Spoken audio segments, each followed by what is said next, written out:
10, 9, 8, 7, 6, 5, 4, 3, 2.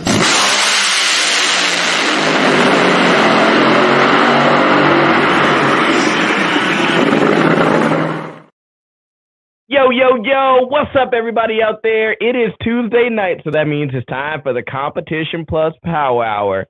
And as my man Lyle Barnett would say, woo! I'm jacked up!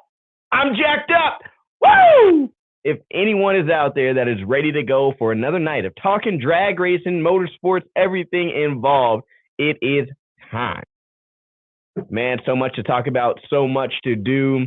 Got people rolling in right now that are tuning in, looking at the comments. Hello, happy Thanksgiving. That's right, you guys. This is the last show before Thanksgiving this year. So tell me, motorsports wise, I'm not even gonna say motorsports, what is your favorite food to eat on Thanksgiving? I mean, everybody's got their own classic thing. And then another thing, when my partner Lee gets on here tonight, I have a question to ask him. A little controversy off of the radar about drag racing, but hello, Drag Racing Central. What's up? How's it going? Michael, thank you for the happy Thanksgiving to you guys all. He says he likes to eat everything. It's my kind of guy. Everything. Just put a palate on my plate. That is right. So much to talk about. I mean, the season's over, but we still got things that we can talk about and things that we can rehash and hash out and have winners on and stuff like that. But, you know, I'm not the only crazy guy on this show, but before we do this, we need you guys to like and share. Like and share these. You don't know what it does, the algorithm.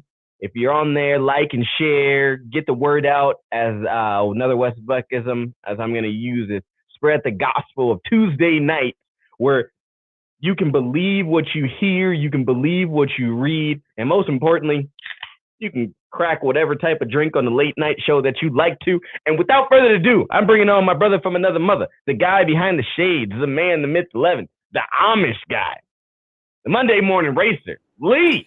Hold on. Beans, greens, We're in the tomatoes. right. Ah! Thanksgiving, man. I Greens, love it when that greens, song tomatoes, comes back tomatoes. up. Yes, Yeah, I love it. yeah, chicken, love it. chicken. You can You tell I name love it.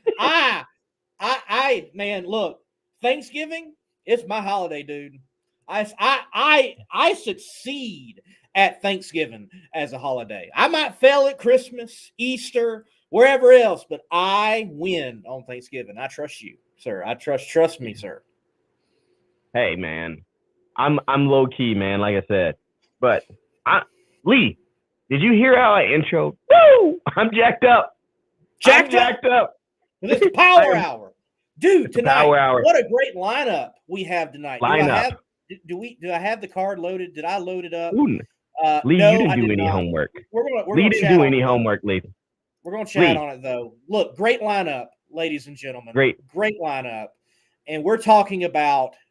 We got two champions on the show, and a big time high roller supporting a whole entire class and competing in it. Aaron Stanfield, factory stock champion, and Dave Davies, owner of Constant Aviation, that is the banner sponsor for the entire class within the NHRA, and then two-time funny car champion Ron Capps, your champion this year for 2021. They will be on the show later. I'm stoked for it, man. I'm jacked up, like you said. Who are those two good-looking guys that you had on the main card? Like, I haven't seen those guys in a while. I tell you, man, they're hard to get a hold of. You got to call those agents and get it scheduled, but they do make appearances every now and then. My agent must be my Apple Watch, because that's the only thing that's booking anything for me. So, hey, everybody in the comments, again, let us know what you like to eat. Let us know what you want. But Lee and I are jacked up, and yes. I'm jacked up on Monster tonight, so that's going to be my drink of choice. Lee, what do you got in your cup? We're starting a new trend. As we go into the holidays, everyone needs to have a drink while they're watching this show. I mean, look, it's fitting. We're the late night show. I understand that Dave's probably going to come on and may even make mention of my red solo cup, but it is in fact just water. That's all it is. So, yeah. Sorry. See, I'm taking it back classic with the water cup, you know, the old Olympic steel cup. Okay. Yeah, keeps the water pretty cold. So, but man, earlier today, Earlier today, I did have some pecan pie with vanilla ice cream and I paired it with a very nice bourbon, and those tones and those flavors all together. Lee, you're getting too sophisticated for us on this show. Come on. Come on. I mean, you know what? And speaking of Lyle Barnett and with the I'm jacked up, I'd look for Yingling's beer. They don't even sell that stuff up here. It's only on the East Coast, man. I was gonna get one to have one tonight. Look, we have got to make sure you hold up to your end of the bargain, though, because he went out there and won it. You got to slam it, man. Lyle Barnett. Someone tag Lyle Barnett in the comments right now and tell him to bring a six pack to PRI. And oh boy, I will have 6-pack of Yingling Bear on him. Ugh, sounds disgusting. But man, Lee, all right. We got to talk about it because everyone's asking in the questions. I don't really know if we should bring it up, but who's going to be at DSR next year? Nobody. No. There is going to be. Yeah. No. Nobody. No, look. This is what I expect, man, and it's no shock to me. And obviously, later on tonight, we're going to have Ron Capps on. Guys, look, he's already said he plans on making his announcement at PRI. We're not going to press him tonight for any more juicy information. Speak for yourself, Lee. Speak for yourself. Well, hey, you remember the last time you pressed Buddy Rowe? You try that again. Hey, now I got backed into the corner, but I came out stronger than ever. That's right. That's right. Now what? Definitely, with what Ron's got going on, I want to have more of a congratulatory tone tonight. But yeah, I seriously expect next year, DSR racing, like what you see at the track, one top fuel dragster with Tony Schumacher in it. That's all I expect. I think they're going to really, honestly, my opinion is focus on their parts department. They do a lot. A lot of people don't realize how much they are involved into parts across the platform. So I think, hey, it may be a chance to reevaluate that avenue. But then again, we can all speculate, but we don't know until the decisions are made, until everything comes out into the forefront. So, I mean, I'm excited about it. I'm excited to see the new teams. I'm excited to see kind of all the silly season off-season stuff that we still are yet to find out about, drivers switching, this and that. Right. But, I mean, all in all. I love the term, and I heard it this year, and I saw it on Twitter from one of the National Dragster editors or contributors. I love the term for drag racing in particular, toolbox nationals. I like that. That's so drag racing, moving the toolbox around, national event. I love it. But hey, man, shaking it up. And drag racing will look like it has never looked, yet it will look how it has looked many, many decades ago. We are getting to a point where more independent teams are going to make up the field. And look, I give credit to Don Schumacher. I think he's making a smart move, dude. Look, who made the money between the miners and the people who sold the miners the pickaxes? It was the people who sold the pickaxes. They always made money. Poor old miner might have struck out. I mean, ladies and gentlemen, do we remember anybody that is a particular miner by name? I mean, I can't even remember the guy who found the Comstock lode, one of the biggest finds ever. But we do all know Levi Strauss, don't we? Yeah, that tells you who made the money and all that stuff. And that is what Don is doing. He's selling the pickaxes to the miners. Hey, in the words of Mark Caruso, everybody's got to be somebody. That's right. Everybody's got to do their job. And the thing is, man, we call it, the toolbox shaking and this and that. But we've heard the terms, and we've talked about it on this show, of everybody's like, oh, well, we're sick of these big major teams, and these major teams are ruining everything. So now if we have a bunch of little teams and these little teams are working together, then what? There's going to be no more super teams. Is that good? Is that bad? We don't know. We're going to find out. I mean, You know, Yes, we're you're gonna gonna. find I out. think we're gonna miss the 8-car stable. I mean, John Force ain't going nowhere. I mean, that's obviously been said 15 million times. But Right. will we miss the DSR stable? I mean, yes and no. I mean, you're still gonna have some of those guys out there, guys and girls, but they're just doing it a different way. And like you said, it may look different, but it's still the same. And if we can show people that we can still build the sport and continue to do what they love to do as we continue to grow, why not? Right. Bring more And people into the sport. look, to each and every one of you out there as drag racing fans and racing fans in general, something you've got to remember that a race team as a business is a rather volatile business, period. And they do not tend to last very long. If you have a race team last 20 years, that is a long life for a race team. Most of them don't last that long. But look at how many race teams have come and gone across the board, not just drag racing. Many of them don't last that long, actually. And there's always new teams coming up, and there's always teams going out the door. Do we have Larry Minor racing around? Do we have Amato out there? Does Daryl Gwynn own a car anymore? Does Don Garlitz field a car? So the sport already had some of its first big owners already go off the scene and has been off the scene for a long time. The sport's fine.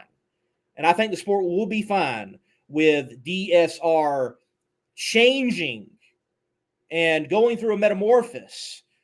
And now we're going to find people who are invested in different ways a part of the sport, with Tony Stewart Racing, with teams such as Foley Lewis Racing and what they intend to do, Josh Hart, what he's doing. I think we're looking ahead at a good time, a good period for the NHRA.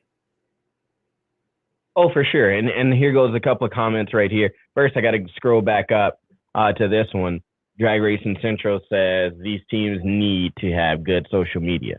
Well, Lee, Yes. I know one thing we can tell them. If they don't have you or I out there doing their social media, maybe slacking just a little bit.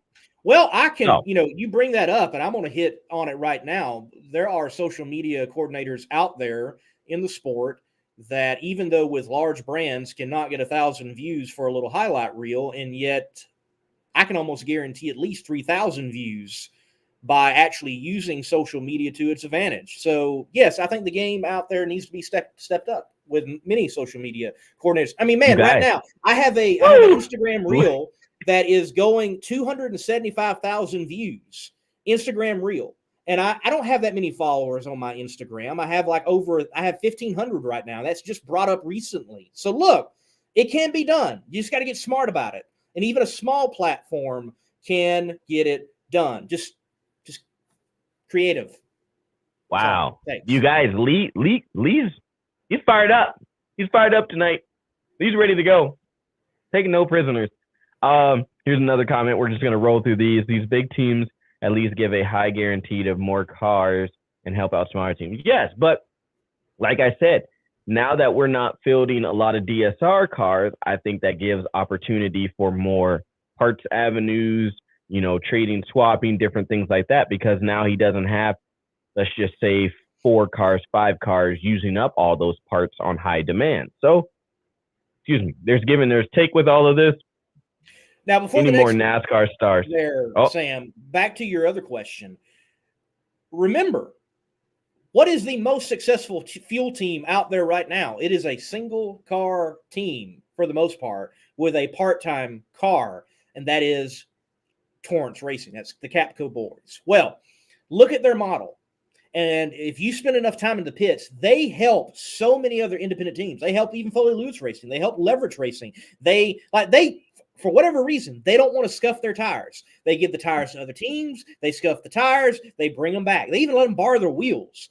And they are cycling parts different than how it ever has been done. So the model in which the Torrances have put out there, I think it's one reason why you're starting to see a shift in this game. And there's going to be people that they have alliances for discounts and some information, but they will ultimately be independent teams. And it can be done now. The model, yes, it looked like for a long time, for you to be successful, you have got to have multiple teams under your roof of that shop that you own, but that is no longer the case. The Torrances have dispelled that. Man, they've done a lot. Like, let's be honest. Like, Right. their program. I mean, their program, the way they run everything, just the attention to detail, is phenomenal with them. So, Lee, I don't like I said, I'm excited to see it. I'm excited to kind of just let it all fall out. There's speculations between everything, so who knows? Are we good to move on now, or do you not want to talk anymore? I do want to move on, but I got to ask, we're at the 15-minute mark. We're actually at the 16-minute mark. I don't see anything out of Jeff Arena. Have you heard anything out of Jeff? Is he okay? I was talking to him earlier. Should I call him? Call him on the bat phone really quick. Are you out there? Are you okay, Jeff? I'm going to call him on the bat phone right now. Call him on the bat phone. Who knows what he's going to say? No telling. No telling. We're probably interrupting a Coors Light and a cigar. Well, I mean, hey, it's the late night show. That's right. I'll go to your question answers that you were alluding to. Any more NASCAR stars owners looking to get into NHRA? Other than what's already been mentioned by Kroger Sucks 45, that's man, there's a lot of pain in that name. Rick Ware has seemed like expressed and been hanging around in the Milliken pit, and there is some rumors there. So something could possibly happen. And look, being a partner of a race team, there's more partnerships out there than I think people realize in the racing world. And you can be a part of a team. And, well, I mean, maybe your investment is only $100,000 and you're a partner of a team or something like that. So there's more ways of being a part of it than just ownership. It might be a partnership situation and he doesn't have full ownership. It could be that. Hey, Jeff messaged me, said he's out to eat with the family. Okay. See how he is. I told him he owes us lunch now. He does. Yes, he does. He does. But okay, so continuing going on, now that we've got this moment, we might as well just continue to go on here. Everyone's saying that they like the new teams. People hanging out with Clay Milliken in the pit. How cool would it be to see Caps teamed up with AB? I think that would be cool. I do. I like that because their personalities are they're both very outgoing people. You don't really on too many occasions catch either one of them having a super bad day, even when they're having a bad day. But even when they're having a bad day, they're professional about it. Yeah.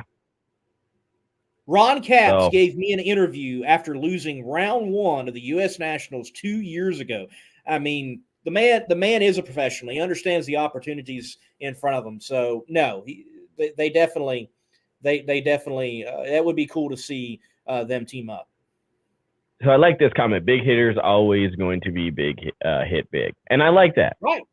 Simply that, and that's talking about the Capco boys, right? I mean, they've come onto the scene, and the way that they perform and the way that that team works and the knowledge that they have in that stable, and I'm using stable, or stable cows, being the Texas guy that Torrance is. Don't know if you got that Amish guy, but I really like I really like it. I mean, as much as you want to bet against them sometimes just because you really can't. Like, you're going to see the same thing next year. Unless something drastic changes with that team, we're going to see a strong performance out of them. Yes. Like I said, unless somebody is totally drastic. Drag Racing Central, everyone complains about. What's up? Speaking of betting, you shouldn't have betted on Erica. Just saying. Hey, are you really going to rehash that right now? Because we can. We can. We can totally rehash it. Let's take Drag Racing Central's comments. No. Take his comments. No. We're taking it off. We're gonna hash this out. Sorry, Drag Racing Central, because Lee's just trying to start some controversy. So I'm gonna take a sip of my Monster. So Monster Energy, if you want to fuel us up and jack us up, here you go. All right, Lee. I had a 50-50 shot, right? If I'm looking at what kind of happened in Vegas, yeah, I took E. I did. Came up a little E, didn't come up full, but I bet it on red. One of my favorite colors. As you can see, I got a lot of red behind me, but right. I bet it on red. You got a problem with that? Like, I mean, hey, I give it to you. You picked the right person. Cool. That's right. Wow. Congratulations. But you didn't win no money, so it don't matter. Now we're talking about this because there's no money in it. Hey, I see. Uh-huh. What did you tell Wes Buck when he was on the show? Is it about the payout or the prestige? And let me tell you, I think it's about the prestige because I got the bragging rights right now until we come all the way back and pick championships again, man. Sorry, Lee, can't hear you. What was that? Oh, look, you can't hear me because that's funny money to begin with. What? Lee, what? Sorry. Goodness. Sorry. Taking it to the bank. Ladies and gentlemen, I want you to know that is fake money from the World Door Slammer Nationals. Do not let Sam fool you. Hey, man, that's the only way you can get paid around here. Fake it till you make it, baby. Hey, yeah, that's right. Fake it till you make it. But no, in all seriousness, no, I took a lot of cars that actually won down there earlier in the year, simply because the conditions looked favorable for that. But I also, because I had Leah and Erica losing in the final. Wow, what's still a great record, even though she has at Las Vegas. She has to have one of the highest winning percentages out of all the drivers at Vegas. She just figures out how. It's one of those, but you gotta look back to the Can-Am days, right? The K&N days. Sorry, I said Can-Am days, but yeah, you gotta look back to those days where she was just coming through, sweeping up everything. It was, I'm gonna use this reference. It's more of a hockey reference, I would say. It kind of looked like hungry hippos out there for a couple of years for her. If it was in her way, remember the old game where the green hippo used to just go out and just grab it? Just thank you, that's mine. I'll take that. See you later. You know what I mean? It was just, or the swiper, no swiping. Dora the Explorer. Whatever you want to call it. Whatever was in her way, you knew that you were getting beat. Right. So what Richard Freeman and the whole crew there, whether you like them, you hate them, like some media people hate them and whatever. But hey, pick favorites at a different track. Pick people that you like to win. That's one of the ones that I'm gonna pick. Sam, we all have our favorites. So we're talking about super teams and super teams dying off, it seems like, and silly season being in full swing. This is what I find fascinating about the super team dilemma, if you will. We hear people talk about super teams when it comes to fuel racing, namely Don Schumacher Racing, John Force Racing, but no one ever mentions anything about super teams in Pro Stock, with essentially it is just KB and Elite, and Elite keeps growing. Yeah. I think in Pro Stock, it's a different avenue, right? Just because of like we talked about with Greg, the avenue that they're giving people to sit down and just say, hey, look, we have a motor combination. We have pretty much what you need. Drop it in. Let's go racing. So in that aspect and how affordable it is for them to do that, like Camry Caruso, she's going her own route, and I get that family has kind of done it their own way for all of their time. So I understand that, but for them, they still, I think they still have a lot of help and a lot of friendship there with the Elite team, under Richard Freeman and everything like that. So I don't think that they would stray too far from, asking for help there and whatnot. But, you can't beat what's already given to you. You know what I mean? Like if this is a fast track to get to the NFL, or if this is a fast track to get to the MLB or whatever it may be, your parents aren't going to put you in that program, right? I mean, they're batting 100%.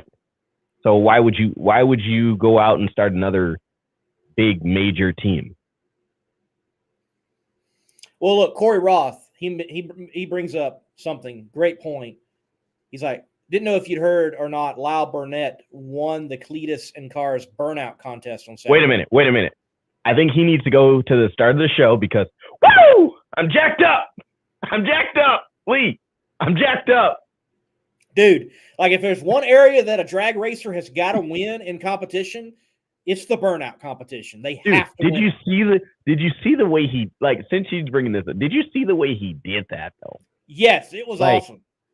Like hold the burnout with the line lock right there on the line. After you do that, come through the chutes and come into the, little square area and just give her. Spin it around, hand out of the wheel. He's waving to the crowd. They've got some dude dressed up. I forget what he was dressed up as. He's spinning it. He stops. He lays on an American flag in the back. I mean, if you're going to do that at Cletus McFarland's place, all I got to say is, hell yeah, brother. Like, you did that. And then the way, in true Lyle Barnett fashion, if you know that guy, know anything about his story, anything, comes out with the 2 Yingling beers, stands up on the top and gives them the good old American Stone Cold Steve Austin, crack my beer, smash it together, and let's go. Like, I mean, what more do you want at the Freedom Factory than a guy like Lyle Barnett celebrating in the way he did? Cool deal, man, for sure. Cool guy. Hey, that's down there in Florida, right? That is. Well, drag racing never stops nowadays. It just does what, Sam? Burns out in Florida. Right. It just all the moves snow. to Florida. All the snowbirds, man. That's right. All the ones from North Dakota go to Arizona. So you go down to Arizona. Snowbirds, dude. Huge pro mod race coming up. Huge. I'm kind of excited about it. I mean, not gonna lie. There's like 50 entries. There's even a waiting list, and some of the biggest names in Door Slammer racing are going to be there to go for $50,000. See, and that's the thing, Lee. Like, Ray, if you are a guy that races PDRA, if you're a guy that races NHRA, even if you're a guy that just randomly races and you have a pro mod, 50 G's, I'm sorry, but 50 G's is for sure getting me out of North Dakota. And right. I mean, granted, it was 47 degrees here today, right? I was damn near in shorts, but like 50 degrees here, 75 there, sunshine, beach, great music, great food. I'm out of here. Goodbye. Good riddance. Like, see, 50, hey, I don't even care. Like, that's the thing. I don't care even if I don't win. The chance to get there, you know what I mean? Like, most people flock to leave that. So, hey, look, Justin Ashley's on. Justin Ashley. He had a good year this year. It was a solid year. Dude, I had him, and here you go. I know you're gonna chew me out for this. I had him to win in Pomona. I had him to win, and cheers to that. I know you picked the right person, but I had him to win in Pomona simply because of his performance earlier in the year. And I think if anyone could have had a comeback story at Pomona, I don't care about the championship. I don't care about anything else. I would have loved. I think the storyline would have not really cared too much about the winners. The storyline of what Justin Ashley went through at the beginning of the year, and if he would have come back and won the final race there, man, like, yes, that would have been huge. It would have been a great story. It would have been great. Look, though, Antron Brown, first round, I don't care who you are. That's tough. Anybody will say that. But did you notice, okay, 2 heavy hitters back to back. Antron had heavy hitters first round in Pomona, both times. What's going on there? Like, there, to me, you don't have first round matchups like that. Well, Sam, honestly, we're moving in a day, especially in the ranks of, and we can talk with Ron about this later on, Funny Car Top Fuel, you just about can't take anybody lightly. Nobody is a layover. It's not like, oh, I've qualified top half of the field and man, I'm guaranteed to make it around 2 or semifinals now. It's not like that anymore. I mean, you have people qualifying 13th who can win the race. Very, very true. Hey, before we stop talking about Justin Ashley, I know we're wrapping this one up, this comment. I got a question, Justin. So it's No Shave November, but I've been rocking the Mo, just the stash for, as a ref. It's what we do. So I'm wondering if I should shave the rest of this for Thanksgiving pictures, shave it all and just have the Mo there, or if I should just let it be scruffy. I need you guys' opinion. I can't decide. Well, I know that was totally off topic. It was totally off topic. But I do need to make a decision for us. We need to get Mr. Davies on and Mr. Aaron Stanfield, and we need to talk a little bit of factory stock right here on the Competition Plus Power Hour. Are you saying we got to do that now? Very, very soon. Okay. One more.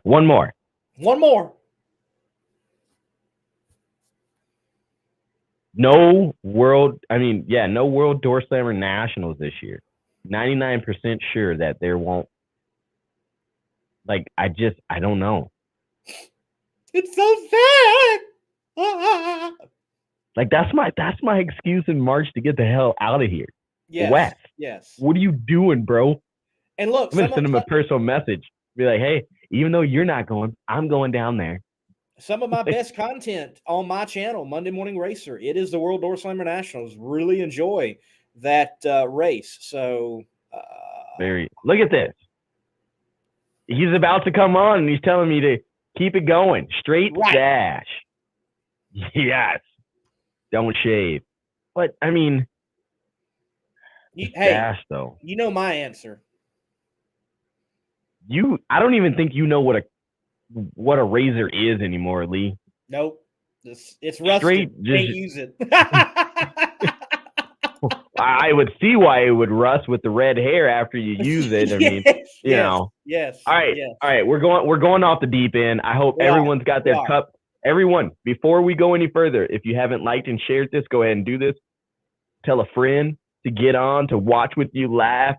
And while we take this commercial break, run to your liquor cabinet, make yourself a small drink, and enjoy the late night show with Slam and Sam and the Monday Morning Racer here on the Competition Plus Power Hour. Lee, take us to commercial. Dave Davies and Aaron Stanfield next after the break. Get your CompetitionPlus.com apparel today. Whether it's our nitro-burning funny car design or the vibrant door slammer design, we have the swag to show you are always in the know. Get yourself a hat too. And we know not everyone enjoys wearing a mask, but if you must wear one, at least wear a good-looking one. Check out the new CompetitionPlusApparel.com for the latest from the place where you have trusted for your news on the internet for over 2 decades. Aaron Stanfield and Dave Davies. Welcome to the Competition Plus Power Hour. How's it going, guys? Thanks for having us. Man, going good. Well, look, man, I'm excited to talk some factory stock, and I do a lot of the intros, and I do enough, gabbing on here. So, Sam, I'm going to let you take the first question and fire away on Aaron or Dave.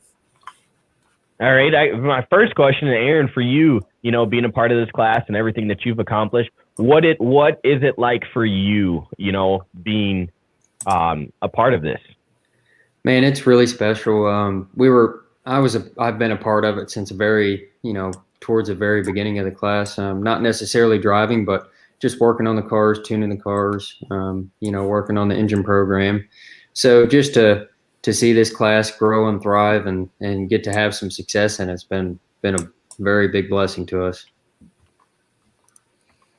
Very cool. Very cool. And man, you're more than a driver. Like, how many people are running your engines in factory stock alone? I mean, how many people are running your engines throughout? Like, what's the number now? I'm not sure what the number is. We've got a good bit of sportsman racers throughout the NHRA, and that's really mainly where our customer base is. But this last year we had what we call 4 Stanfield prepared showdown cars. So that definitely takes a good bit of time trying to make sure they're all in the best shape they can be in to try and get our customers to go out there and have some success as well. So it's been Awesome. been busy. Man, I can only imagine. Well, look, congratulations on your championship. And Mr. Davies, you own the company that's the title sponsor, Constant Aviation, for the Factory Stock Showdown. How about Aaron Stanfield representing the class as your champion in the NHRA this year? Oh, I don't think you could have. I don't think there's too many people that could be a better representative for the class than Aaron is and his team, and back-to-back championships in any sport is a big deal. They locked this one up fairly early this year. They had a fantastic year. We're excited to be part of it with drivers like Aaron and his team being part of the program. It's an exciting class to be a part of. We're happy that he's part of it. He brings some excitement, and like he said, his engine program is growing faster and faster. There's more and more teams out there running his engines, and the more he keeps winning, the more that's going to grow as well. So we're very happy for him, and we're excited to go into 22 and do our best to prevent him from three-peating. But hey, I'd be lying if I wasn't telling you we're rooting for him. He's an excellent representative for the class. Yeah, I mean, man, Aaron, he's writing checks and yet trying to beat you on Sunday Yes. too. It's like, Yes. I mean, Well, he had this was his first year racing, and I'm sure it was, he gets it. It's a lot of fun. We're very, very thankful for him and his company, Constant Aviation, for supporting this class. I mean, it's cool. I mean, it gets back to the roots, right? I mean, it's all 3 manufacturers competing against each other, and it's really cool to have Constant Aviation and Dave part of the class. Yeah, and Dave, we've had you on the show earlier this year. I mean, it seems like a while ago, but we talked about the company and how excited you were, to be the title sponsor. Now looking at wrapping up a season, how do you, after looking at the season and looking at what, your name and how much your name was out there, how does that feel for you? It feels good. I think the season went very well from a sponsor standpoint. It went very well. Part of, like I told you guys earlier in the year, part of our goal was to get Constant Aviation's name outside of the normal aviation bubble that we're in, right? And this is how we do it. We've picked up customers. I talked to you guys a few months ago about how this was a recruitment and an employee retention play as well. And we've been successful in recruiting. We brought some new employees in that came to us via the NHRA sponsorship, as well as customers. So I think it's worked well. It was half of a year basically. We picked up. We started in Houston last year. We kind of, we had to hit the ground running. We're putting some we're happy to have an off season this year so we can prepare for next year, both with the car and the sponsorship for that matter. And there's going to be some exciting stuff coming up this next year. I think we have a fantastic schedule. It's very difficult with a 8-race format to put a schedule together that kind of pleases everybody. But I think we put a really good schedule together this year. We worked closely with the NHRA to do that. And we answered some questions that some of the team members had. We took suggestions from Aaron's team and David Barton's team and every other team out there, and talked to every one of the drivers and asked them what they wanted to do and communicated with them. And I think we're very excited about going into 22 from a sponsorship standpoint and from a car standpoint, because, we were just starting to get our legs under us when the season expired on us, and Aaron ran out the championship. So we're really looking forward to next year. So are you guys going into next year with a bounty on Aaron, or, I mean? Oh, yeah. What? And correct me if I'm wrong. He knows. Look at him smiling. He knows. I think, if I'm not mistaken, Aaron won the last 2 events.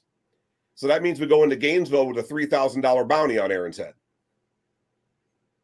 There I you had go. to cut a deal. I mean, do you think Exactly. that's a big enough bounty, Aaron? I mean, or you like the gunslinger going into town and like, man, I'm worth more than that. Come on, jack it up, man. Well, Yep. the more money, the better for sure. But I think it's something really cool that program, just to kind of add a little extra excitement to it. It's pretty neat. Definitely is. I'm glad Yeah. that is in the program, and I mean, wish it was throughout. Honestly, in more classes and categories, would love to see that. So, for both of you, and Aaron will let you answer first. Dave mentioned the schedule of 2022. What new addition on the schedule are you most excited for with these cars, and what might be one of the most challenging with these cars that you have got on the schedule for next year? Correct me, but I believe we're running 4 wide at Charlotte, correct? So that's going to be very, very fun. It's going to be different for everybody.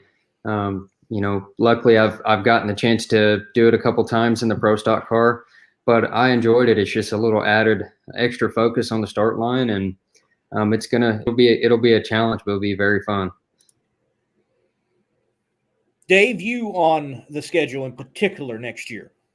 Yeah, I always have a good time down there in Tennessee. So anytime I can get anywhere near Bristol, whether it's a track that there's a lot of left-hand turns or a track where you go straight, that's always a good time down there. It's Bristol, baby, and that's always a good time, right? And then, like Aaron said, 4 wide in Charlotte, 4 wide for the first time for this class.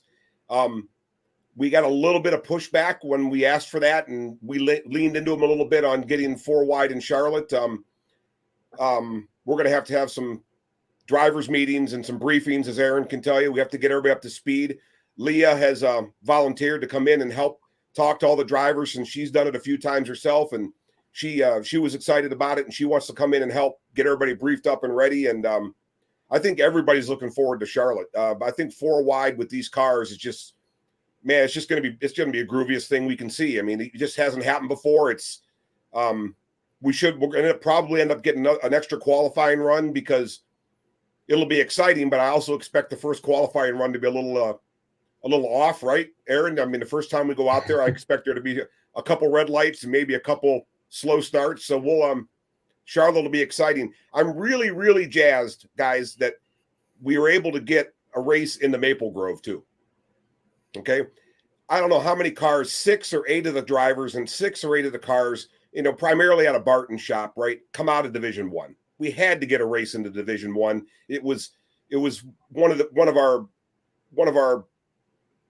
top 3 asks in the schedule this next year. We've got to do something in Division 1. We have to take a look at where the drivers are coming from and do something in those areas. And it wasn't easy to, St. Louis is fantastic. I always have a good time in St. Louis and always have good luck there. That was hard to give up, but I think going into Maple Grove, going into Reading was a good thing to do for the class and a good thing to do for the drivers as well. And it's quick. It's a fast track. So, right. Sam, can you imagine the picture 4 wide and the factory stocks all in unison, up in the air, wheel standing? That is going to be a beautiful shot. 3 manufacturers at the same time too. Yes. Yeah, exactly. We're going to have extra cameras down there for that one. We're going to make sure we fly the whole fleet into North Carolina. We're going to document the heck out of this because it's going to be really groovy, man. There you go. I'll be studying like I did, on last week's show, learning about the different camera angles and setting up that perfect shot. I'll probably get down there a week early just so I can practice so I get the perfect shot. So I will mark that one on my calendar. Matt here has a great question. He says, does anyone do a factory show stock lease car program? And if so, how much would that cost? Huh. Go ahead, Dave. We all know how much the cars were to cost to get all three of the types. We all know how much. We all have a pretty good idea how much money goes into them to make them competitive. I don't know that anybody does a lease, Aaron. I mean, I know that there's some. I don't know that anybody does a chassis lease like that on these things. That's I don't a bad idea, actually. I don't believe at this point. I don't think anybody's doing any type of lease program. Obviously, I mean, It's a new class, so there's a lot of there's been a lot of evolution, and everybody's working really, really hard, and so there is. I mean, it's a good bit of money involved with it, but it New maybe a business lease idea? program. Yeah, maybe. Lee, I see two guys at the bottom of the screen that could put together one of these programs. And then, just like you were talking about this whole elite KB thing, I could see something working out here. I don't know. Just totally speculating things. Who knows? Speaking of elite KB, Aaron, I've got to ask, there's not, as far as I know, there's not like an elite factory stock car. Like, has there ever been those conversations? Why aren't they down there?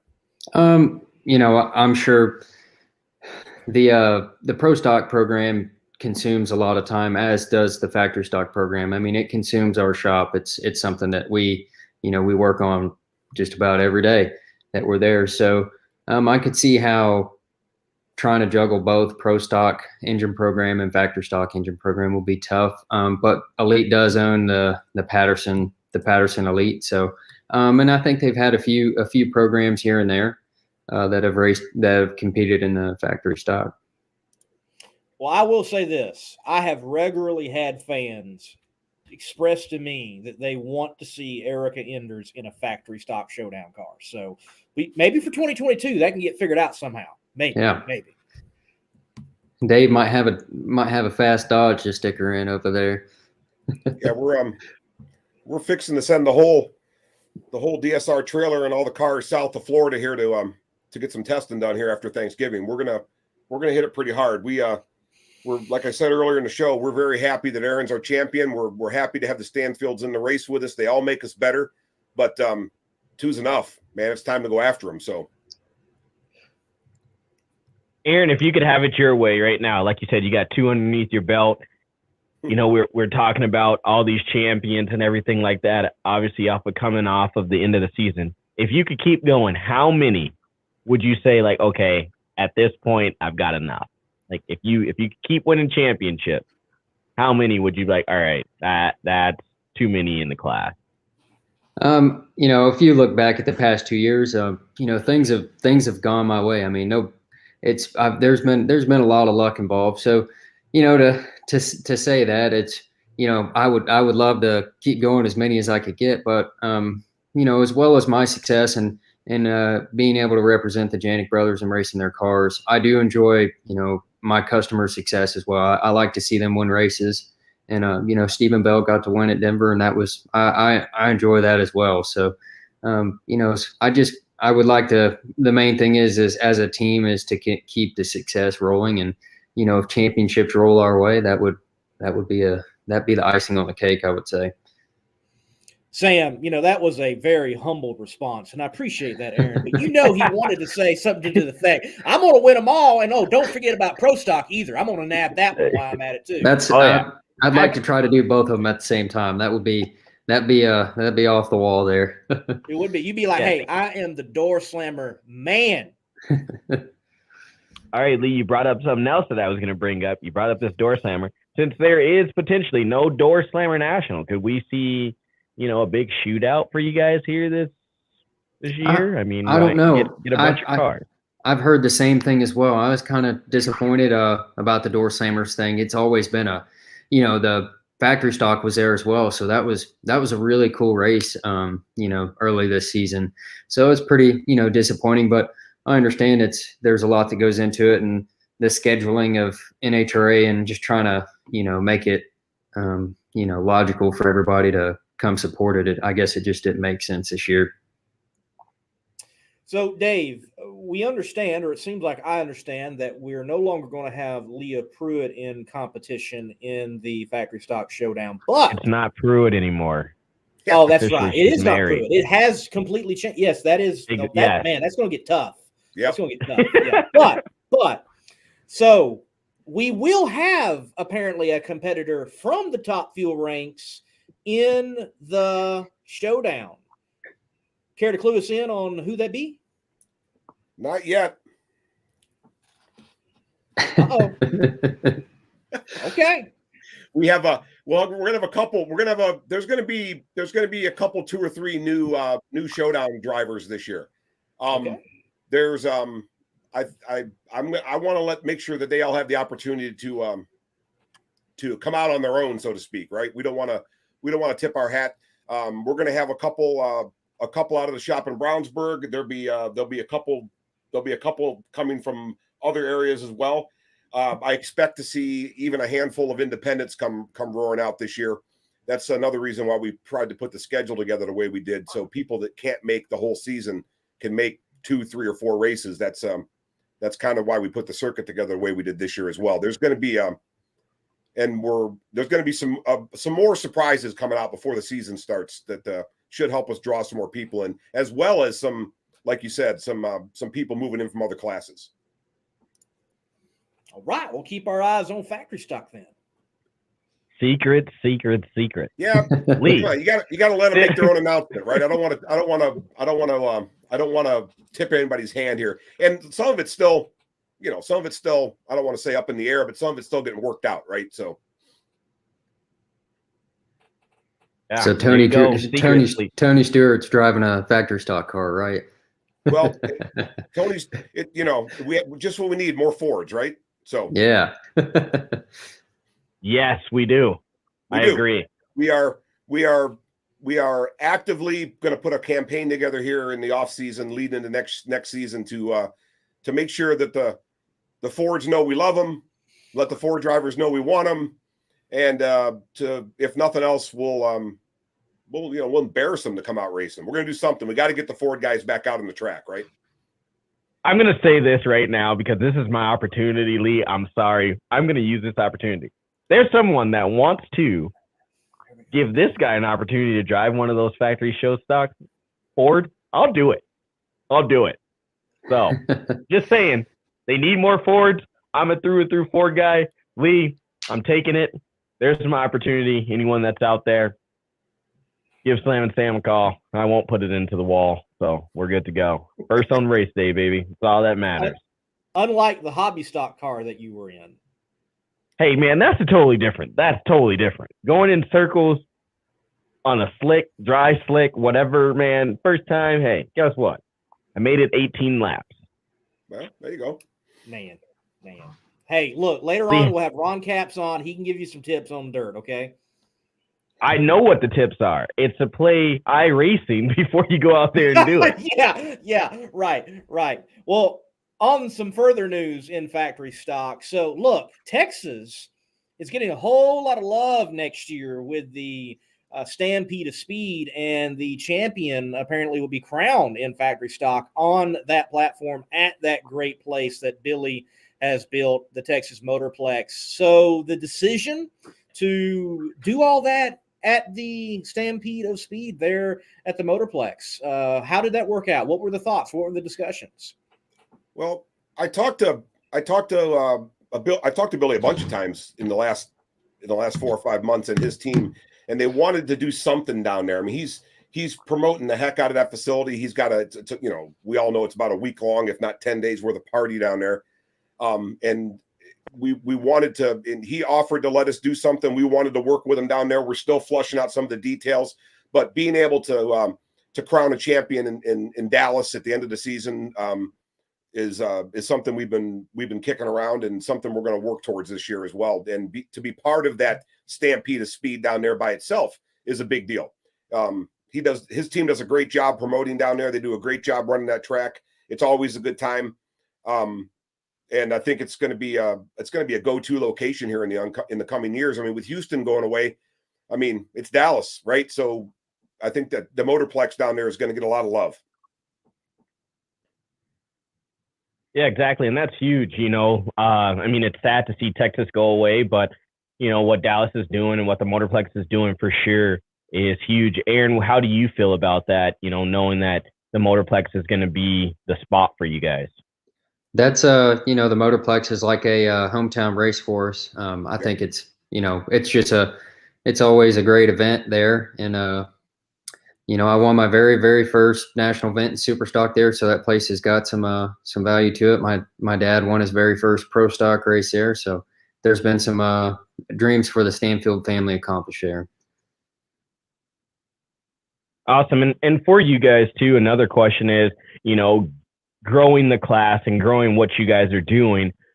Take a second. I mean, I don't know who wants to answer this first, but looking at the class and how you guys want to grow it, what would you say what could help you guys grow, market this class for more people that are out there that are interested in driving like myself, and or people that want to come in like you did, Dave, and help be a marketing partner for you guys? Well, I think Aaron would probably agree with me, but and one of the first things we need to do is increase the field. Okay, and we're not done talking to the NHRA about that.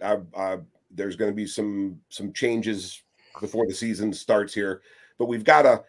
I don't want to say it necessarily needs to be an all-run field at every event, but we have to give people the opportunity to come out and race. It's a scheduling challenge during the course of a weekend. I understand that. It's a logistical challenge. If you take a look at what happens at Indy, we get 24, 25, 26 cars at Indy because it's basically an all-run field. They pencil it in as a 32 car field, but we're probably never going to get 32 cars, right? So increasing the number of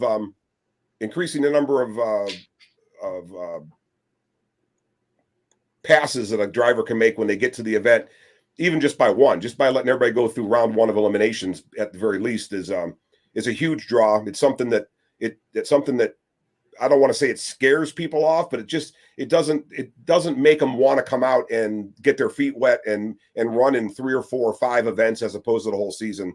And that's something we're going to continue to push on and see if we can make a move on that this year.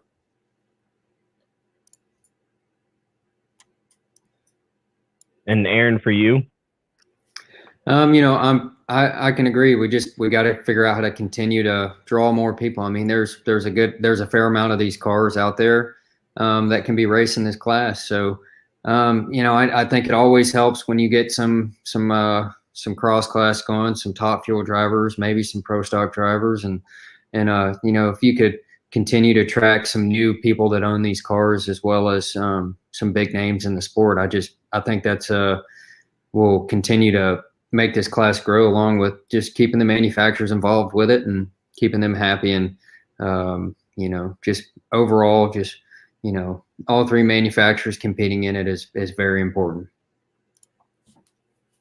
Yeah. And in silly season fashion, you talked about it, getting some other drivers out there. For both of you guys, especially you, Aaron, if you could call anybody out and say, hey, come try your skills against me, who would you call out right now? Let's start the off-season controversy right now. Well, Tony Stewart would be a really good, he'd be a good fit for the class. He's really obviously taken an interest in drag racing. He's hopped in a top fuel car. Everybody knows how big his name is in motorsports. Man, I just couldn't think of a better fit to help grow our class. There you go. Round 1, 2022 race season. Aaron Stanfield, Tony Stewart. That'd be pretty big. Yep, we'll send him a text. For me, anyways. Here and see what he says. I like He'd probably think we're crazy. Well, if we're going to make it silly season, make it silly season, right? So, there's a lot of shaking and moving going on. You guys talked about it earlier, and it's not going to settle out, and the dust isn't going to settle till Gainesville, man, right? So, right. We have a few months to stoke that bonfire and see what happens, right? There we go. Yeah, so I like it already. Gainesville, we got chip draw for pro stock for the first, round of eliminations. We've got Aaron Stanfield versus Tony Stewart, first round of this is shaking out. This is shaking out to be great. Excitement is key. It is. Yep. Well, look, we here at the Competition Plus Power Hour, myself, the Monday Morning Racer, definitely love Factory Stock Showdown and hope it continues to grow and move forward. Gentlemen, look, thank you for your time on the show tonight. Dave, thank you for your participation in the sport and what you're doing and racing in it. And Aaron, keep kicking some rear end, man. Yeah. Thank you, guys. Thanks for having us on here. Yep. Thanks much. Appreciate it. Anytime. Factory stop. Hey, a lot of silly season, right? There could be an opportunity for me to get behind the wheel of a car. We got first round call out. You know what? I think we just need to call this the power controversy hour, because that's all we're doing all off season. Whoever lets you in their car again, I hope they call out the Lords of London first and take out that policy or something, So speaking of silly season news, we are about to have an individual that has definitely sparked silly season controversy and news, and Ron Capps, but he certainly had no silly season in 2021. He is the NHRA Camping World Funny Car Champion, his second one. Sam, before we bring him on, who did you pick to win the championship? Shut up. And who did I pick to win the championship? Actually, whoa, pause. Don't say I didn't pick him to win the championship. I didn't pick Ron to win the race. I didn't say he wasn't going to win the championship. I think there's a lot of backpedaling right now. I think there's no, because you gave me crap because you said just pick a winner, and I said no, I'm picking the final round. The final round. I actually picked. Oh, here we go. Yeah, so I didn't pick a winner, but it doesn't matter. The race was so close, and the first question I guess I have for Ron is, should we have gone 1.5 points, or should we have just gone points? Think like straight up points. I mean, the damn race was so close. Like, I'm just saying. But right after the break, for later, you can ask him, because we're going to have Ron Capps on, the champion in funny car. In the race for quality, there is no finish line. Jerry Bickle Race Cars is a one-stop chassis shop for drag racing performance parts and race components. For over 50 years, Jerry Bickle Race Cars has been an essential part of racers' plans for building world champion race cars. Our parts department is stocked with every part a racer might need. Log on to jerrybickle.com for more information. We build anything with doors. jerrybickle.com. Ron Capps. Congratulations, sir. How are you? Doing great. Good. How are you? Did you make first? I saw that you had the trophy driving you home. So obviously you guys made it home safe. Well, yeah, I had to get up the break of dawn to do a shot with Mark Rebellis and Steve Torrance on the Pomona track as the sun rose the next morning, which, if you guys know me, we celebrated pretty hard till the wee hours, and I rolled out of bed, slipped my fire suit on that I laid out knowing that I would have a lack of sleep, and grabbed the trophy, all 55 pounds of it, and went out to the track and met with Rebellis and Steve Torrance. And Steve Torrance was pretty awake. I'm quite surprised, but yeah, those pictures came out great, and they did. Boy, what a night. So the trophy the next day, Monday was a long day. Aren't you? I can only imagine. That trophy can go on the RV, and you're not like trying to take that one on the plane. That might get interesting. Well, I only live like an hour and a half south. I'm down at Carlsbad here, so it's a nice drive, and I love this time of the year because back in the day we would throw the kids in and we'd just head up in the motorhome, and still now it's just my wife and I that head up, but we've got friends that we all park with. And if you look at the track and during the runs from like 800 feet on, there's a bunch of motorhomes right on the pit side, right against the fence. And that's a kind of a small area. It's hard to get in. There's a long waiting list, but we finally got on that list about 5 years ago and we got in there. So every night is like being at home. It's all family, friends, a big party, barbecue, food, everybody hanging out. And so I leave the pit area and literally go 1,000 feet down to where I'm at for the night, and we sleep in the motorhome at the track and wake up in the morning and have coffee sitting out there watching Super Gas and Super Comp and all that. So Pomona's pretty fun for me. And and talking about that, we were talking about your personality and who what makes you unique. And I could attest to that. When you were in Houston, you were just kind of walking around acting like like everybody's like walking and no one wants to come up to you, and I look over and I'm like, Ron's really walking by himself. So I pull out my camera and start filming some stuff, And, that it just shows who you are and how comfortable you are. Instead of going to the hotel and secluding yourself, you like to be around family and how much this means to you. So, doing what you did, winning your championship and being kind of, at your home track, how did that all feel? You couldn't have scripted it better. I mean, really what's gone on you got to imagine, all the silly season you just talked about, all that stuff going on, and what's coming up for my announcement and what's been going on has started in Indy. So all this could have been a huge distraction had it been played out that way. But luckily I was around great people. Don and I talked in September. I've been with DSR 17 years.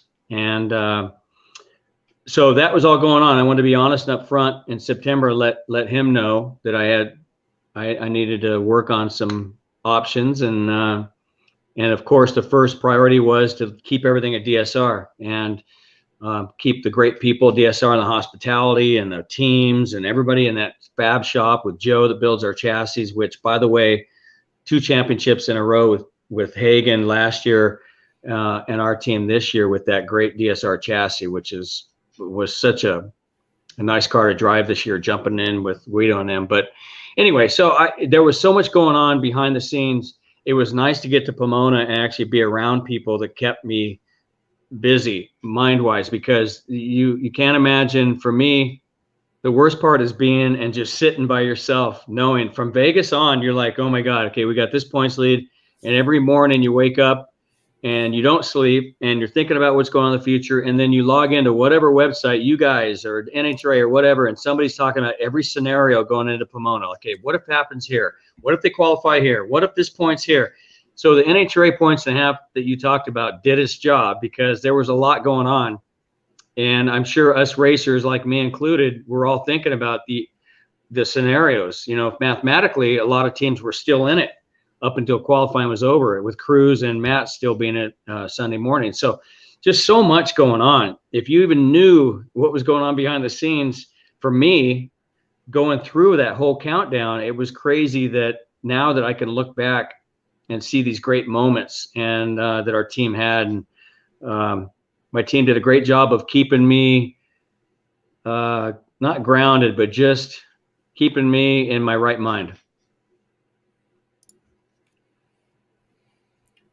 Well, Caps, congratulations on the championship. Congratulations on what you have ahead of you, because I remember in the staging lanes at Norwalk, walked up to your vehicle, you rolled down the window, we chatted a little bit, and I'm like, hey, how'd the fan thing go today? And you're like, well, we'll see in about 4 to 6 months how well that really went.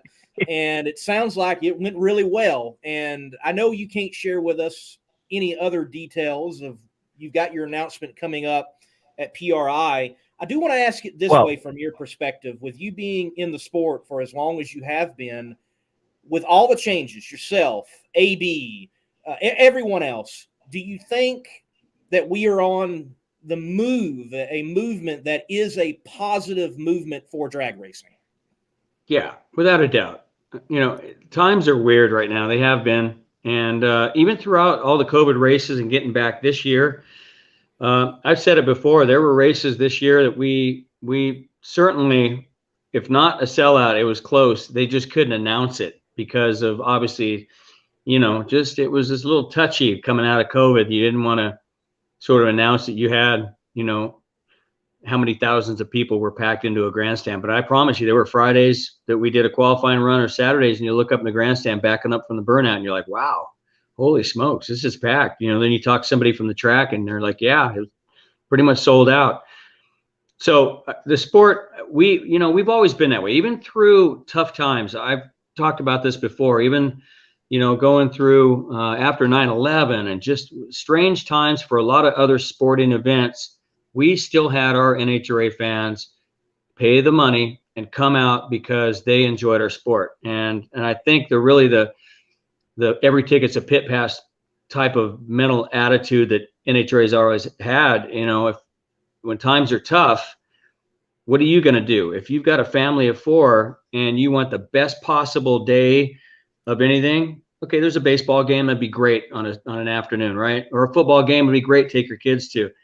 But for the amount of money that you're going to spend on parking or going to an event or just sitting in the grandstands or whatever it might be, NASCAR, IndyCar, football, NBA, whatever, you're not going to get a bigger bang for your dollar, a bigger interaction than you're going to get with an NHRA. It's a fact. So it was cool, I think, to see how our sport has just stayed that way. And so I'm proud of it. And I'm so proud of Antron Brown and just everything that's going on with our sport.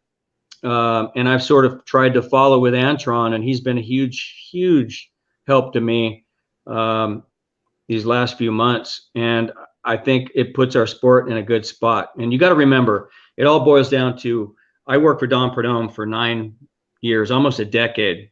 And so I really got to be around one of my heroes, but watch how he operated. Then Don Schumacher for 17 years, completely different the way he operates as far as a racing team. You know, Snake, that's all he knew how to do.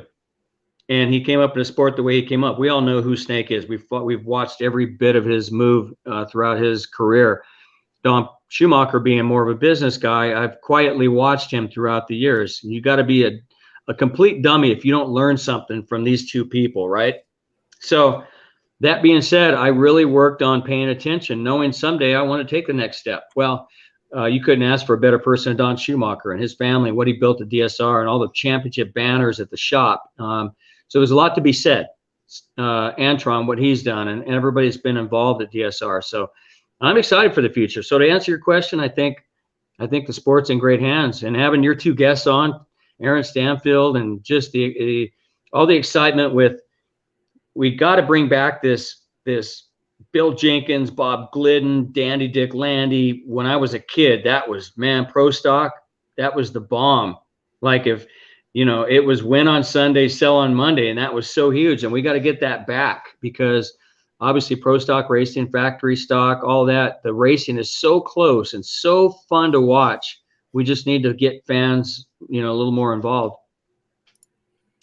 I agree. I can remember as a kid, Southern Nationals, and that was Pro Stock country. And there was just as many people in the stands for Pro Stock as there was fuel. And I remember days Warren on a regular Saturday bracket race program. I was out there in my junior dragster, and the whole place would come to a standstill to go watch him do basically a burnout test and do a little, 60-mile launch, 60-foot launch. And that was huge in the day. And getting back to those points and getting back to those times with the OEMs, we need it. And I think it's starting to creep that way. Some good things. I agree. We've got a question coming in here from Scott Malpass. He says, Ron, do you like the Toyota funny car body? Would you drive it?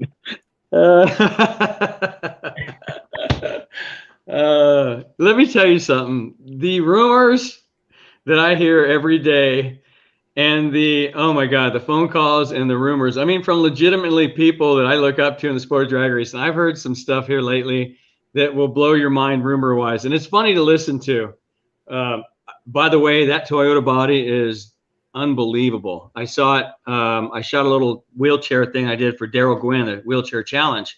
And I shot it Sunday morning up Pomona, the morning of the championship, because it means so much to me, first of all. But they were towing that Toyota body by, and I was shooting this wheelchair challenge for Daryl Gwynn. And I'm like, oh my God, look at that. That thing, just the lines in it and the swoopiness. And I mean, it looked like that Supra. It was pretty cool. So I can't wait to see it up close.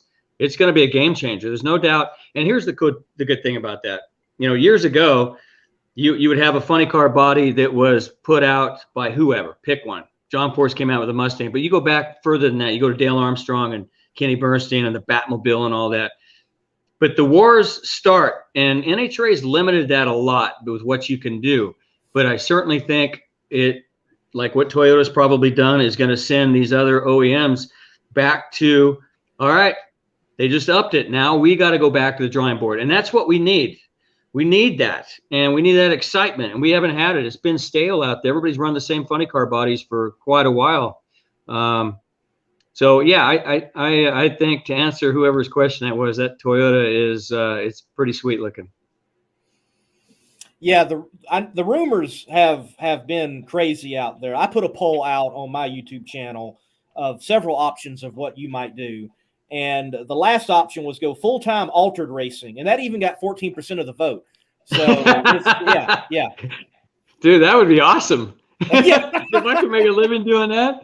Oh, although that's more unpredictable than a funny car, believe it or not. The fuel alters are just as unpredictable as you would think they are driving them as they are watching them as a fan. So I have heard so many cool things and funny things from, I won't even get into all of them. There's a phone call Guido got from Austin Coyle, and he was talking to him about some things he had heard.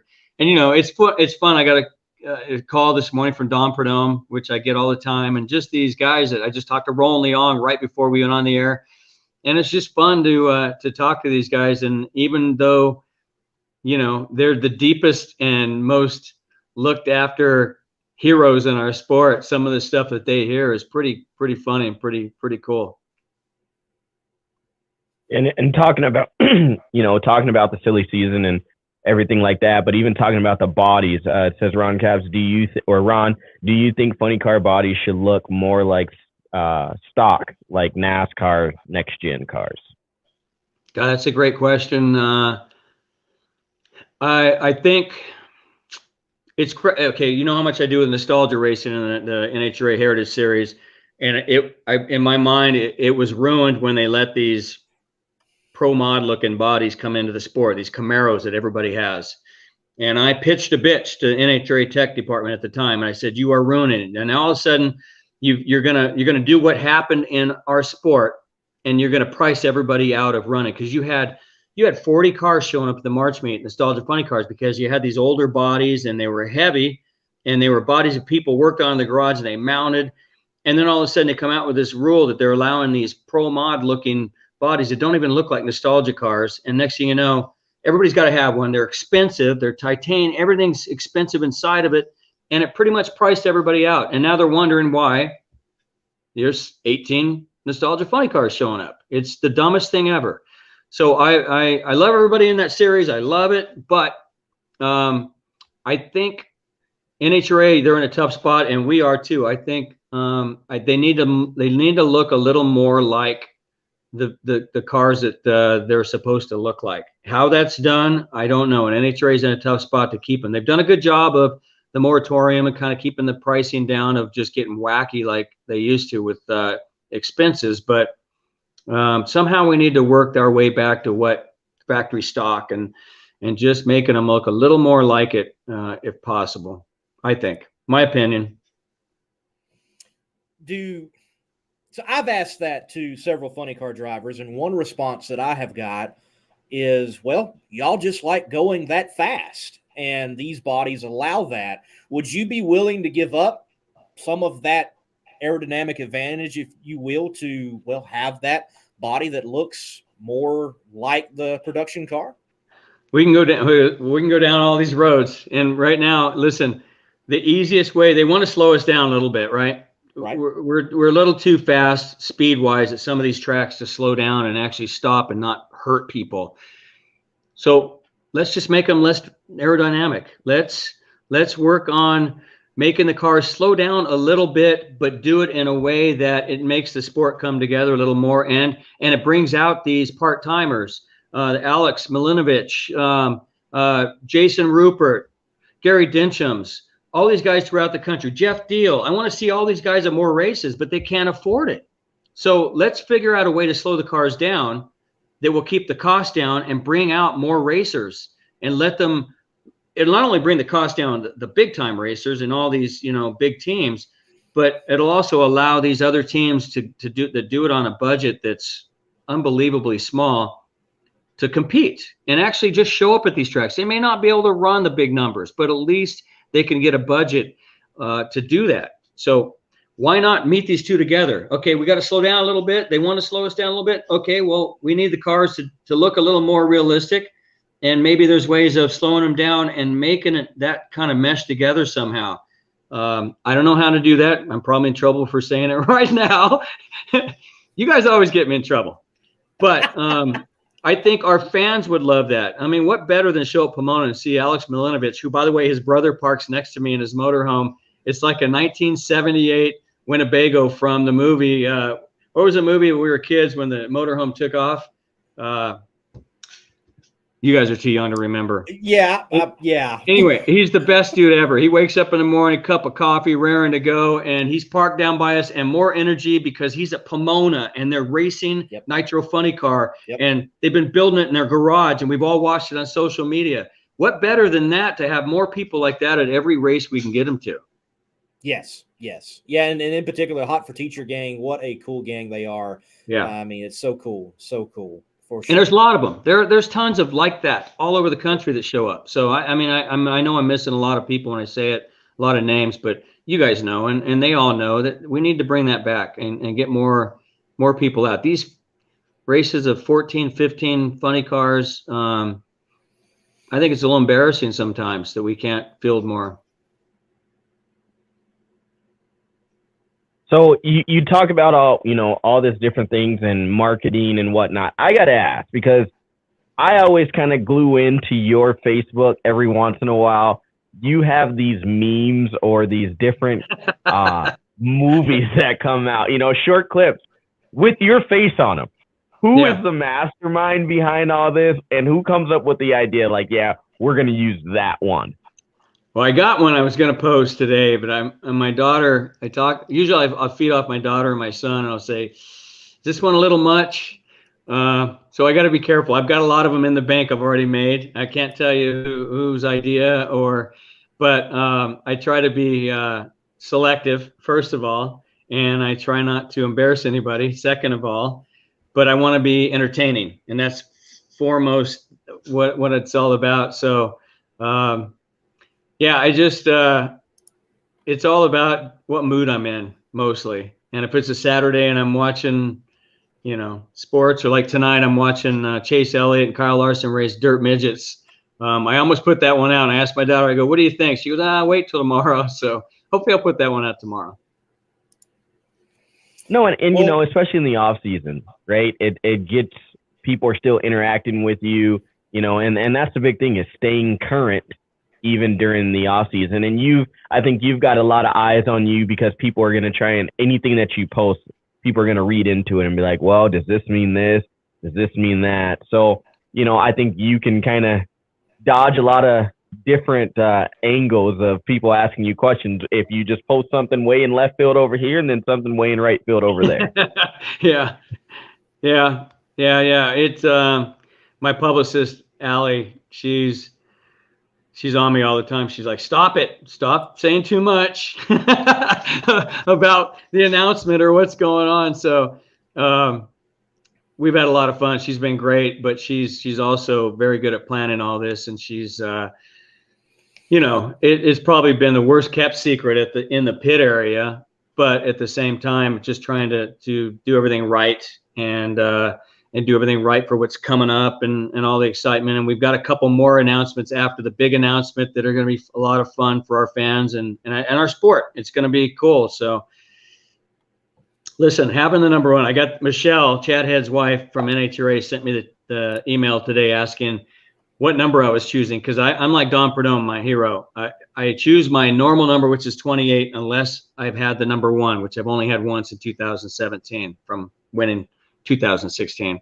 And she says, I'm assuming you're going to say number one, but I need to check for sure. And that was the best email ever, saying, yep, choosing number one. So I keep forgetting we're rolling in next year with the World Championship number one on the side of the car. So that certainly helps the mood and the, the excitement around everything, just getting ready for next year.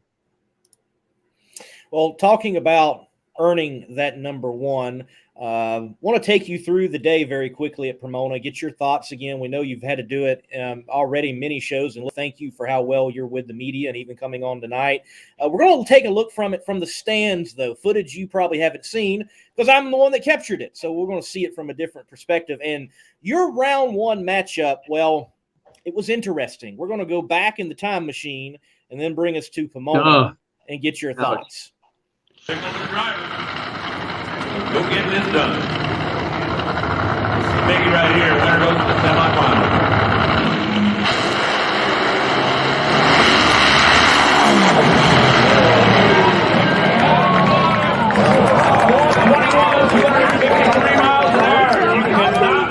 One of those big teams get away with making a mistake. The NAPA car needs to win and keep the pressure on.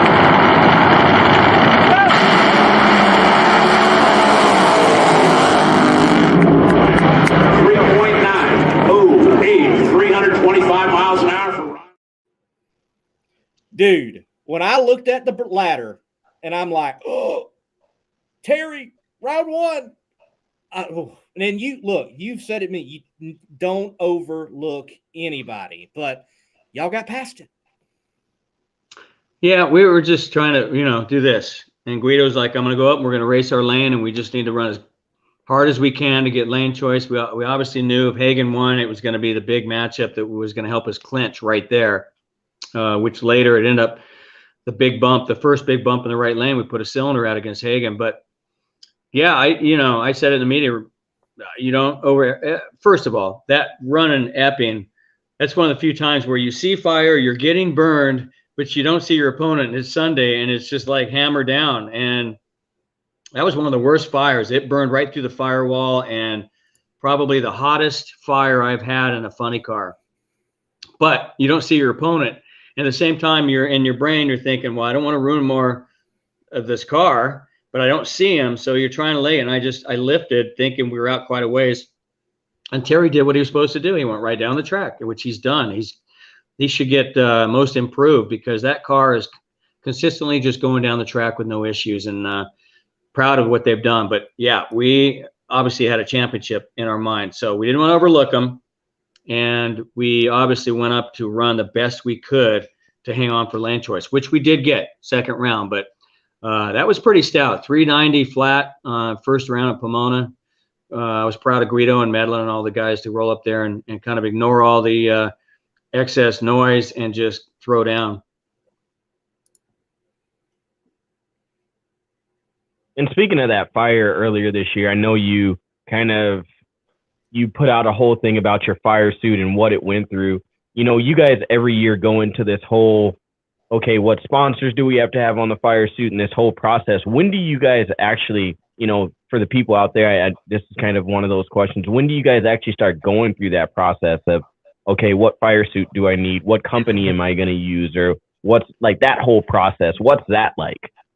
Normally, when I'm just the paid driver and we're good, and the next, a contract goes through the next year, we're actually doing photo shoots probably the week after Thanksgiving. And so fire suits are usually made. Paint schemes are usually done before then, right before the end of the following year or the preceding year. So for the fans, they always say, oh, you got it's off season. And crazy enough, the off seasons are usually busier than the seasons, if that's even possible, because there's photo shoots, there's any commercials you're going to do, any spots, any video stuff. But the photo shoots, especially that you do throughout the off season, are for Napa. It's the cardboard stand-ups you see at Napa stores with Chase Elliott, myself, and all the team members. And so it's a busy off season, and usually they're cramming to get your fire suit to you before Christmas and get a fire suit. Usually we'll do it in Indianapolis and big photo shoot and knock everything out with all the sponsors and do any video and commercials you do at that time, because they need the time with holidays, Christmas and New Year's. Just like anybody at work, that completely takes a lot of time away. So all that stuff's got to be done for a big sponsored team, so they can get it all done in January and have it for our fans in February for Pomona, autograph cards and all that stuff. So it doesn't just happen on its own. It's crazy. So this year is going to be a little different. I'm a little more involved in it, and I've got more people, different aspects, but it's going to be a little crazier than normal. All right, the matchup between you and Matt. And let me say, I know where you're at, you're sitting there, you're trying to win a championship. It might not have been that great. But from a fan perspective, we had Greg and Erica meet each other, and we had Ron and Matt meet each other. That was a good day for the fans in the stands, for sure. So that matchup right now.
So on the increments, were you ever ahead? Because me filming and, you know, like you as drivers, things slow down. Well, now over the years filming, things have slowed down for me. And I'm like, oh, Ron looks ahead. Ron looks ahead. And then you pushed out. And I'm like, oh, that might be enough for Matt to get it. And he does. So what was that round like? What did the numbers look like? Well, we went back up. Guido said we were going to try to run 93, maybe a tad bit better than we had, which was our run on Saturday. And it was close to same conditions. The right lane had a couple bumps in it. And if you watch, I think NHRA posted a thing on their social media yesterday. It had a great slow-mo shot of our car in that lane on that run. And you see the car hit the bump. And as soon as it unloaded, boom, out goes the cylinder. So for me, all of a sudden I'm like, oh, this, and I'm on the gas. I don't hear him, Matt, and I don't see Matt, but it's going to the right. So now I got to choose how far can I go before I think it's going to get the wall, and I got full lock on the wheel, and it's still running okay, but I know a cylinder's out because that's the reason it's pushing. So I just ran as far as I could, and it had a cylinder out at 2.9 seconds. So it doesn't matter if we were ahead. You know, from incrementals, I think we were. Who knows? But we planned on running another 93, which would have gave us the win had it not put a hole out. But that's drag race. You can't say if or whatever. So, you know, I never heard him or saw him. Even when I hit the parachute button down there, even though it had a cylinder out, I still didn't see him out my window. But my wind light was not on the guardrail. So it is what it is. And that's just part of it. Well, with that, you have got to watch the rest of the day. And you made an interesting statement on, I think it was either Joe's show or the Wes Buck show, that you're like, nope, I'm not going down there and waiting for him to make the turn, winning or losing. And you chose to go to a different area. So walk me through that decision before the Matt and Alexis run. It's easy. It's all the video we all see as drag racing fans of Doug Coletta when Tony Schumacher made the run. And it's Doug Coletta down at the TV compound, and he had it in the bag. I mean, Tony Schumacher had to win the race and set the national record or back it up on that run. Possible, right? Probable, but possible with Alan Johnson, and it happened, and the camera's on him. So that runs through my head. And I'd been down there. We'd have 4 or 5 world championships that I've lost on Sunday at Pomona in different scenarios with, you know, close losses. So I just didn't want to be down there. And if Matt won, it came around the corner, I'm down the TV area. It wasn't something I wanted to do. So I said to the TV people, I will gladly go somewhere you can get a camera on me, because that's all they wanted. So I'll go to the starting line, because also in my head was the video that we've seen a million times of Antron Brown when he won his first world championship. And he's at the starting line behind the cars when I forget who ran, that they had to win or lose, and he was crowned right there. So that was in my head. I don't want to be down there. I'll stand up here. And it was funny because I went up there for that round, and I went up and nobody even came near me. I was like that field goal kicker with 2 seconds left on the clock. Nobody even wanted to talk to me. And I was like, wow, I'm waving at people in the suites right behind me.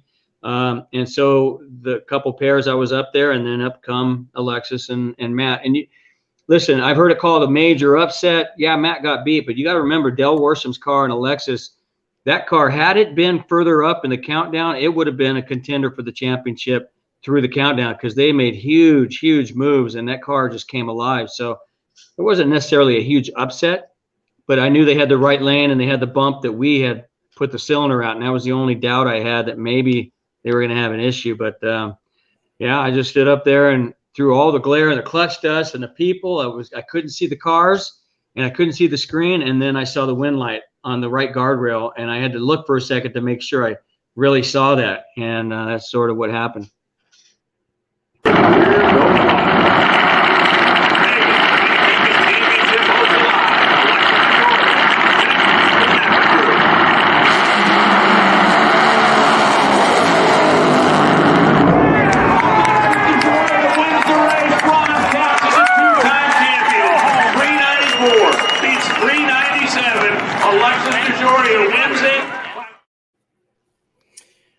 Well, Ron, I want to frame it this way.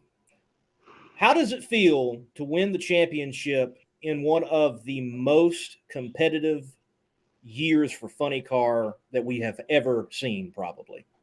Yeah, I'm still, it was close to 500 text messages. I'm still answering this morning, trying to get some of them out, thanking people in the emails and all that. Just, it's crazy how much our fans got involved. The TV, the head of Fox Sports sent me a text, congratulations. But he also said it was one of the best ratings for TV wise. So our fans, you know, we owe it to them. And that's why I said that, you know, the championship, I've got that trophy over there.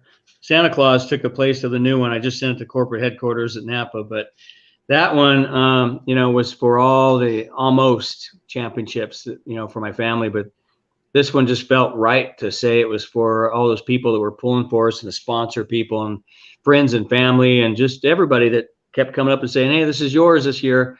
So it was crazy. You know, I still, every morning I've woken up since then. It's weird. I'll come downstairs and, you know, I can't sleep a lot here lately for obvious reasons, but I'll come down and have coffee early in the morning and just sit down and go, I can't believe we just won the championship again in such a crazy, condensed craziness, stacked year. And, you know, we heard Robert Hite, we heard Wilkerson, everybody talk about how this was the most competitive season ever in funny cars. So to hear that said and to know that you're going to take the number one plate in Supercross terms to take it into next year is huge.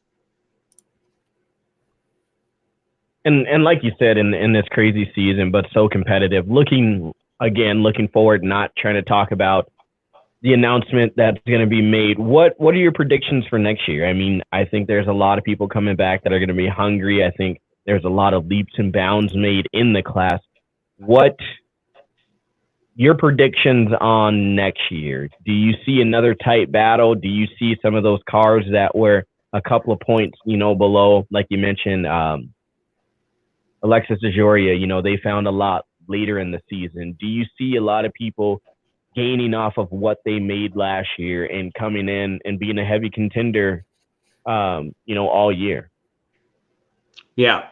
But we say it every year, and actually we see it every year in funny car. This probably, though, was the most top to bottom, like top 12, if you could even pick. And if somebody's 13th this year, I'm sorry. I don't mean it in a bad way. I just mean it seemed like it was the most condensed amount of cars, you know, and than it's had been. You know, we've had years in the past, yeah, we say, oh, most competitive, but it might be 8 cars that really were competitive and battled it out and anybody could have won. But we legitimately saw race weekends where it was 10, 12 cars that had a shot at winning and, you know, came alive here and there. And Wilkerson, you know, does what he always does. He runs just as good as he needs to. And then when he has to run better, he runs better, and kicked our butts in Indy in the final and then just came alive. Cruz Pedregon with John Collins in that group. Just, you know, I think J.R. Todd and Alexis getting that new Toyota body is going to be, you know, what can you say there? Preseason testing is going to be fun, but I think you're right. I think really there's going to be a lot of teams hitting the ground running a little sooner than we've seen in the past, where it took a lot of teams sort of near the countdown to get ready to really start throwing down. And you know, it's going to be exciting. Again, we're going into some more, you know, every year we don't have rule changes that we have to worry about, things like that. So I think it's really going to be a lot more teams showing up ready to be able to contend for not just race wins, but be ready for the countdown. Ron, look, thank you for your time. Last question for me. What was your in and out order after winning the championship there at Pomona? I didn't eat all day, so I ate. My daughter went and got one, and somebody else brought me one, but I ate a double with cheese before I had to get on stage, and then I slammed just a cheeseburger and got most of that finished with some fries. There's nothing better than an In-N-Out burger at the awards banquet. That was kind of cool. It wasn't the usual fun in Hollywood and seeing all the girls dressed up, and but it was kind of cool to knock it out right there and have In-N-Out burger. And then we rolled right into Laverne, right next to Pomona there, and just destroyed that place, Chase's restaurant. And so that was my order. Yeah, and I was so happy. I could have taken a nap right there. Yeah, man, that In-N-Out setup was cool. They had some cool looking catering rigs, man. Yeah, it's the bomb. I mean, that's, I've watched social media. There's a lot of USAC people out for all the races out here, and a lot of famous people eating In-N-Out burger for the first time, and they've been posted on social media. And I'm like, that's cool. They understand it. They get it. So yeah, that was what better way, right? Wally Park's the birthplace of drag racing. In-N-Out burger. I mean, the old days of Mark Oswald's team and the In-N-Out car, and just, it's so Southern California and SoCal that it was just a perfect ending to a great race weekend, but a great race season to have it right there and have an In-N-Out burger. And you could smell it right there in the awards banquet. I mean, the whole time. So that was the other thing. Anybody that has ever been around In-N-Out burger, you have that smell going. Yeah, it was just a great night. That smell can take your mind off anything. As a San Diego kid, it's one of my, as soon as I get off the plane, it's like, okay, I want Mexican food, I want Jamba Juice, and I want In-N-Out. Like anything else after that, like I really don't care. Or L&L's Hawaiian food too. Got to stop there. Yeah, good stuff. Those are my top four, no matter what. That's what you got to do. And it'd really be cool to see In-N-Out get back into the sport. I know Alex Laughlin made a big pitch to do a fire suit like one of, the employees or something. I just really think it'd be cool, especially in the Southern California areas. But got to ask, what wine is Ron drinking in the off season of after being named the champion? Like what's the wine? So all the guys, the holidays are coming up. Everyone wants to be like Ron. So give everyone the rundown of what wine they should be drinking like a champion. Well, we have some great supporters that throughout the year, but especially the Sonoma race. Boyd is a great winery right near the track that has become huge fans, and they hosted us a couple years ago.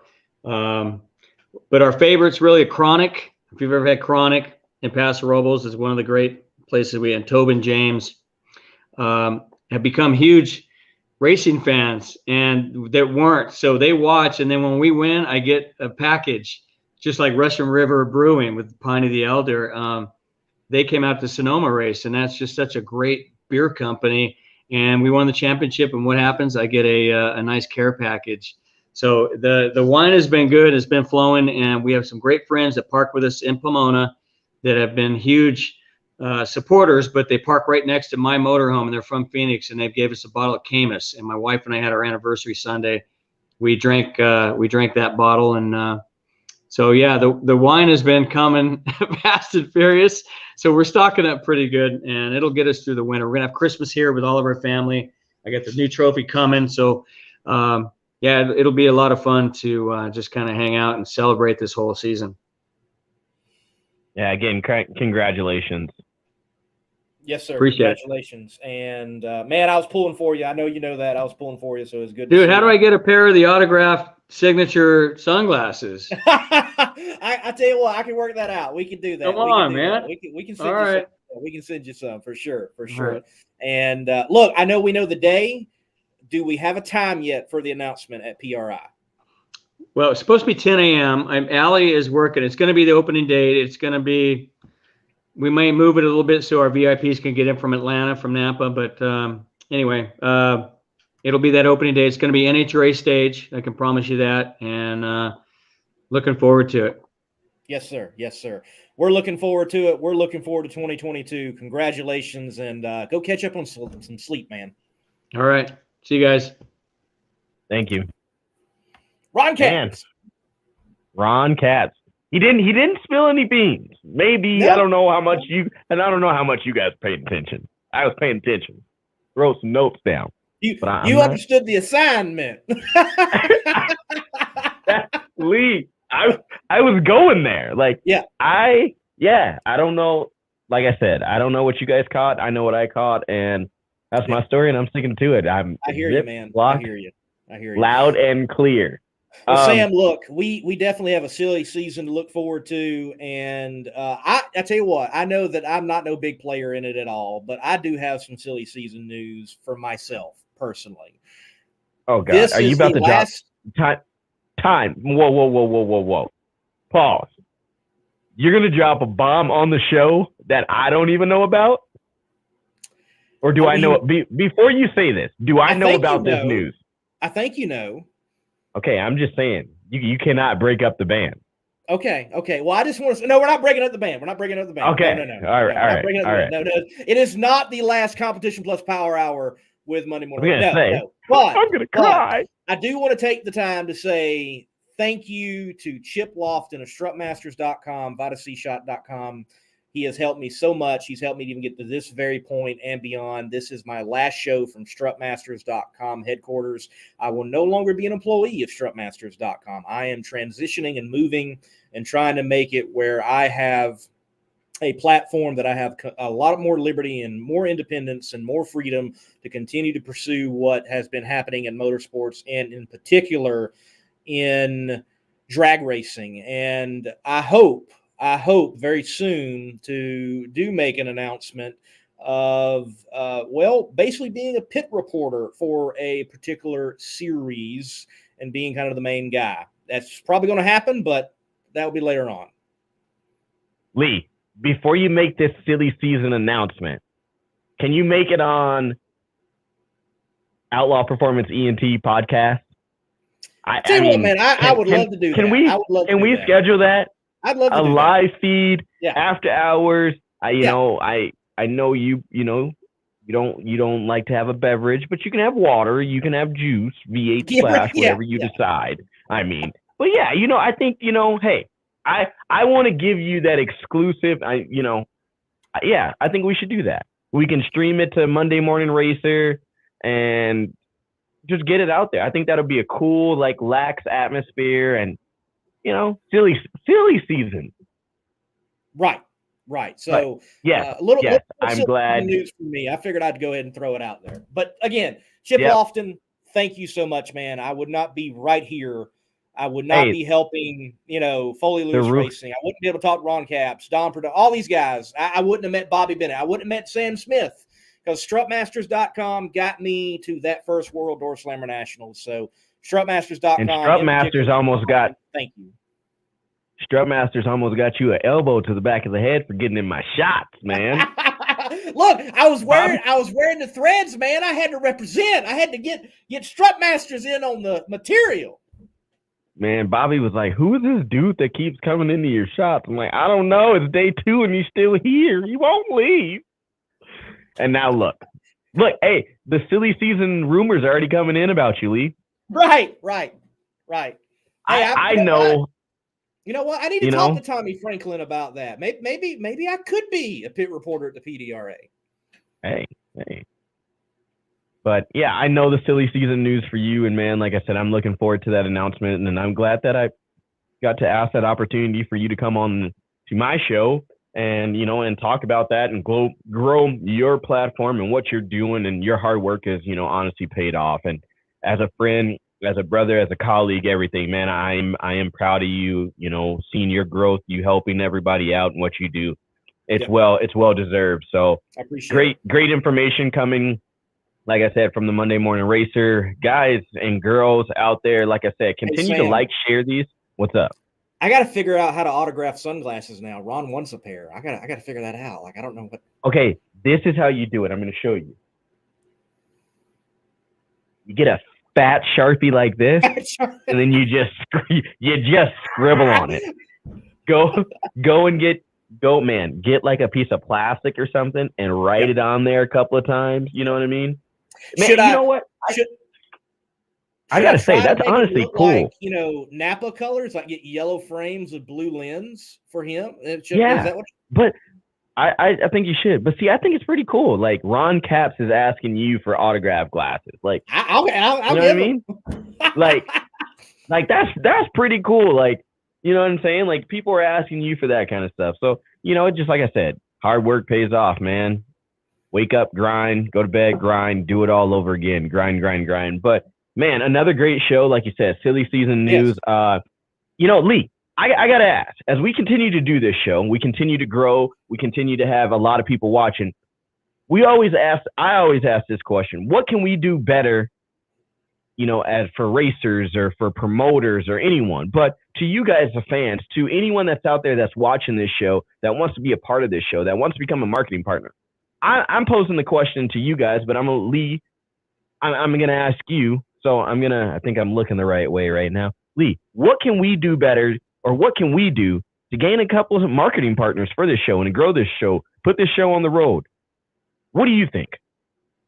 And what do you guys think out there that are watching?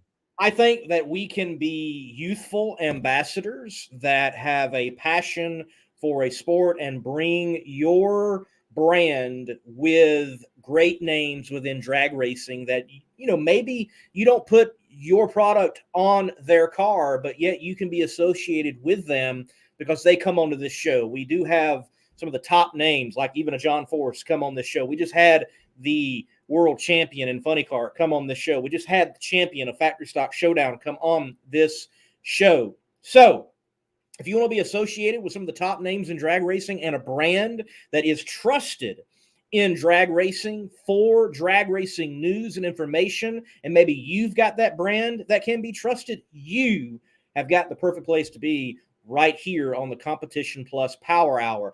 And I don't know if you're a beer or liquor or something like that. Well, we do drink on the show, so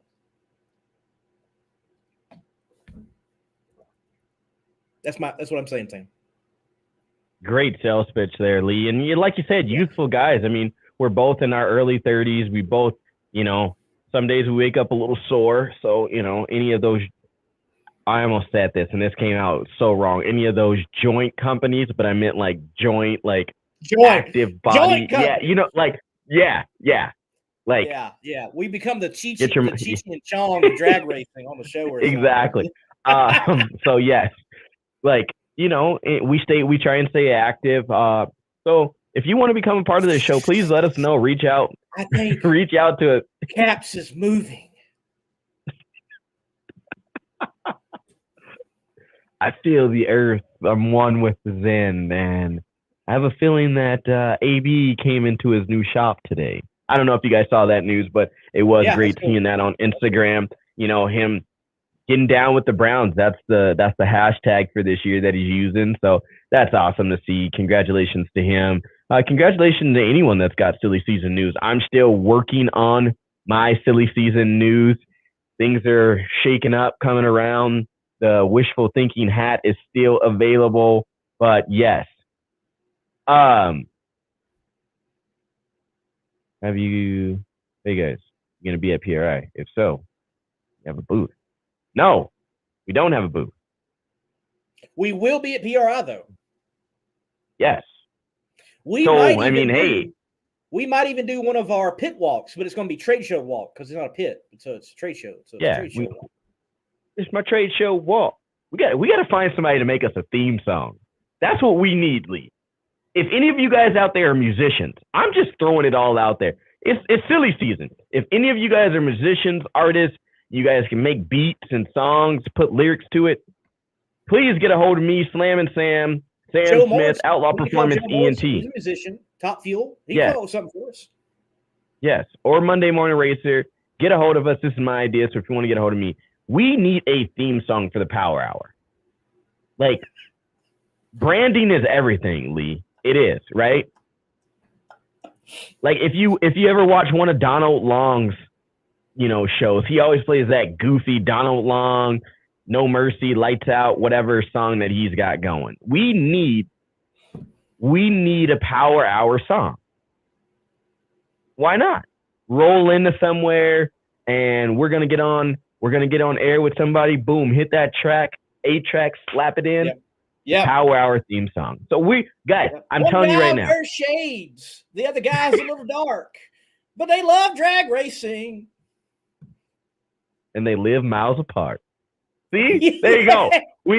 Boom, right there. We got it. See, guys, we want you guys to know that we care about all this. Like we are here, we're invested in the sport. So this little episode, this little segment at the end of the show is us just kind of relaxing, hashing it out. We've been here a year. We thank you guys for your support. We thank Bobby Bennett and Elon for, giving us this platform and helping us out with the guests, scheduling everything. But seriously, you guys, we want to make this more of a steady show for you guys. We want to make this a family, fun atmosphere, little controversy, shaking it up.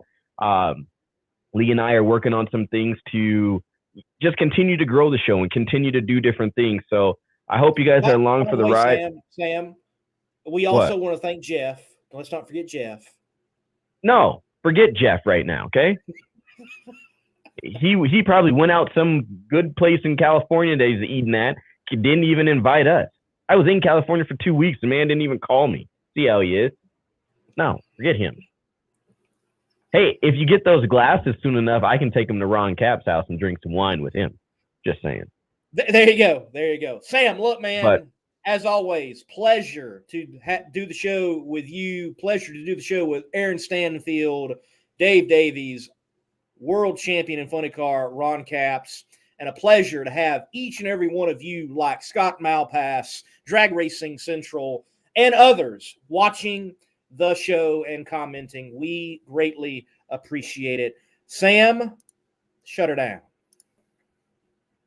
Thanks again, Lee. Like you said, thanks again to all you guys as fans. Like I said, if you are any of those people that want to support the Competition Plus Power Hour, if you want to be involved in this show, have your name a part of this show, meet us in person, anything, please let us know. You can email us at powerhourcp@gmail.com. Again, that's powerhourcp@gmail.com. If you got any questions, comments, concerns, please reach out to myself or Lee anytime you need to. Please go over and subscribe to YouTube, the YouTube channel. Share this content. Subscribe to Monday Morning Racer and Outlaw Performance ENT. But guys and girls, again, I'm jacked up. I'm excited. A lot of silly season news is about to shake out. But until next week, you guys eat some turkey, eat some greens, eat some ham, tomatoes. Gobble, gobble. Gobble, gobble. Whatever you're going to do, eat it, celebrate with families. Hug your loved ones and be there and enjoy the time, because this is a time that we're giving. Give thanks to those that have been there for you, those that are no longer here to celebrate with you guys. But again, thank you to all you guys out there. This has been another episode of the Competition Plus Power Hour. Till next week, y'all. Signing out.